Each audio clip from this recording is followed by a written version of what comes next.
You may be seated. Folks, I made a statement earlier, it probably bears repeating. While you're all welcome to sit here and observe, no one should interfere or interrupt these proceedings. If you do, you risk being held in contempt, which carries a fine or incarceration in some cases, or certainly being removed from the courtroom. So by all means, sit and observe, but do not interrupt these proceedings. And with respect to the press, we have the pool cameras up here, and other members of the press, you know, if you have your laptops or your telephones, you can communicate with them in the course of doing your job, but you cannot take pictures or record. Anyone violates these requirements, your phone can be taken from you, and as I said, likewise, you can be held in contempt. So I don't anticipate anybody will act contrary to my instruction, and I hope you won't. And I thank you in advance for your consideration in that regard. So, Madam Clerk, go ahead. 1888 CR 0598 Commonwealth versus Kevin S. Fowler. No, right this way, please. Thank you. Okay, Mr. Fowler, this complaint charges that in the town of Nantucket on July 8th, 2016, did commit indecent assault and battery on a person 14 or over. Sir, if you're charged with another offense while this matter is open, you could be held for 90 days without bail. Mr. DA, request beyond the bail warning?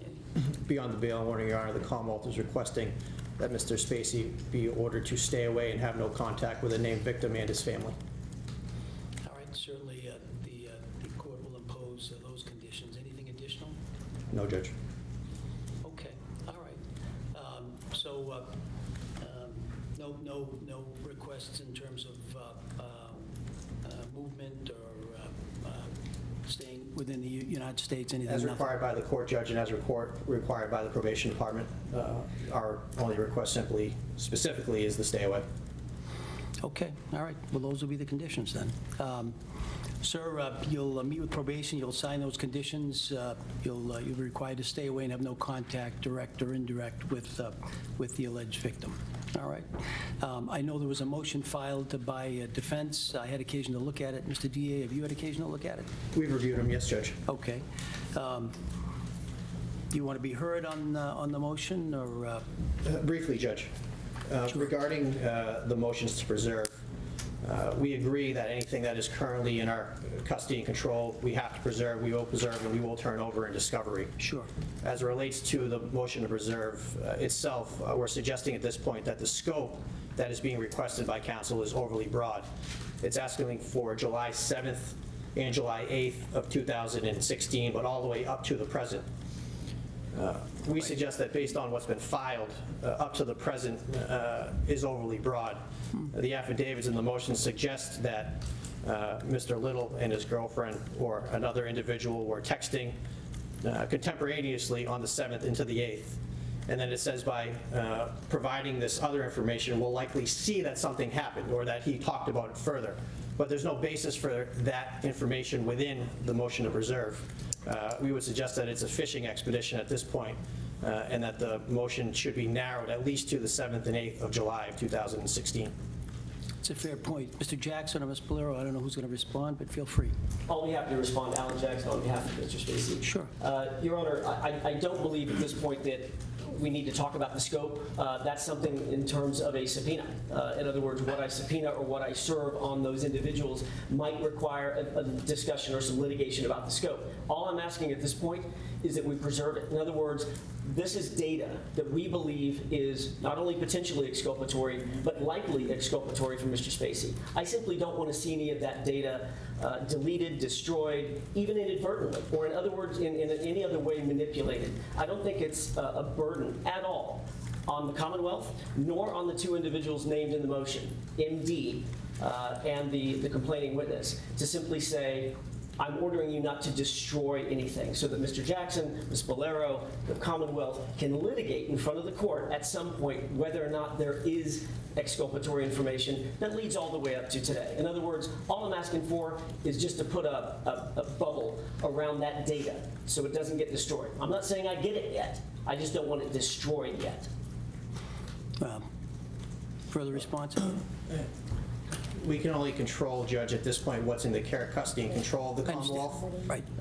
As far as information that would be contained within the specific service providers of these individual cell phone carriers, well, that's different. We have no control over that, Judge. So we would suggest that as far as the preservation goes, whether it be to the individuals directly or to the providers, that it be limited at this point to the 7th and the 8th until more information can be provided as to why it might likely be exculpatory versus a fishing expedition. Right. I haven't seen any of the police reports, so I don't know what, except for your affidavit, I don't know what information that you base this request upon. I do think that the 7th and 8th, certainly it would be appropriate the time span to preserve the evidence, but I understand that even if the motion is allowed, it can be modified down the road and can be tightened up. And so I'm inclined to allow the motion. I don't know that I'm going to do it all the way up until, from the 7th and 8th up.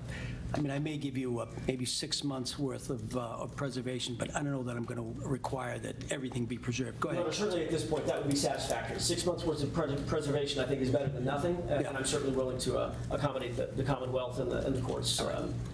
Guidance All right. on that. So from was it July 7th? July 7 and 8 of 2016. Okay. And 6 months thereafter. All right, in 6 months thereafter, the motion will be allowed. At least there'll be a requirement that the cell phones and I think the cloud-based data. and then some passwords, et cetera, that all be preserved. As I say, that's subject to further modification one way or the other, depending upon what is discovered during the course of this matter. So, Thank you. all right, we have a further date, gents and ladies that work.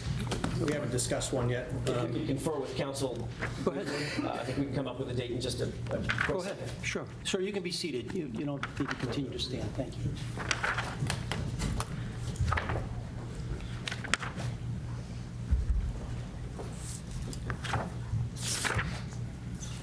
Thanks. Actually, we got it. Thanks, boss. It's just Mondays. When do we start doing Wednesdays? Just Mondays for the foreseeable future. Just Mondays. That's fine.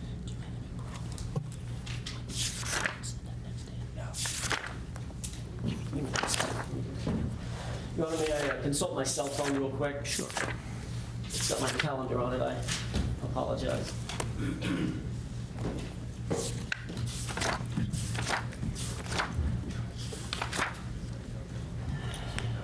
Your Honor, Mr. Jackson is admitted pro hac vice. I am local counsel on the case. Are you going to require my appearance, an appearance from someone from my office at all proceedings?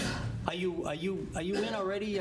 I know you came in so that he could enter the pro hac vice, but is there? Yes, I do have a notice of appearance on file, and Mr. Jackson was filing one today as well. So your appearance is already in? My appearance is in. Well, we'll leave it there. Thank you. Counsel, it looks like the 18th would be the normal 6-week date, but that's President's Day. I think the court's closed. Yeah. The following Monday, the 25th, I'm in trial in Las Vegas. Downtown. Can we do it the 4th of March? That's fine. That's okay. Yes. Your Honor, if it pleases the court, counsel and I have discussed informally a date of the 4th of March, which is a Monday. I understand that's most convenient for the court. Yeah, that's right. That's jury week is in February, so March 4th would probably work. And counsel and I also discussed off the record, and I would ask for the court's guidance on this. He has no objection, the Commonwealth has no objection to Mr. Spacey not making that appearance. I can make that appearance on his behalf, along with Ms. Bolero, if need be, without him having to to be there on that date. if No, and that's fine. His appearance can be waived. However, he should be, the rule requires that he be available, so he should at least be on the other end of the phone if there's some reason that he needs to be contacted. Absolutely. But his appearance can be waived. Okay. Sure. Thank you. And Thank can you. we schedule that, Your Honor, for 11 a.m. again?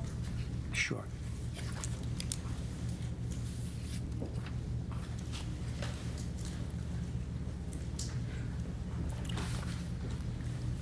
All set? Anything additional, folks? I don't think so, Your Honor. No? All right, thank you all for your help. I'm going to step off, and then the camera people can break down their equipment, and those connected with the case can depart. Thank you very much. Okay, this case has been continued to March 4th, 2019 for pretrial hearing at 11 a.m. The defendant's appearance has been waived.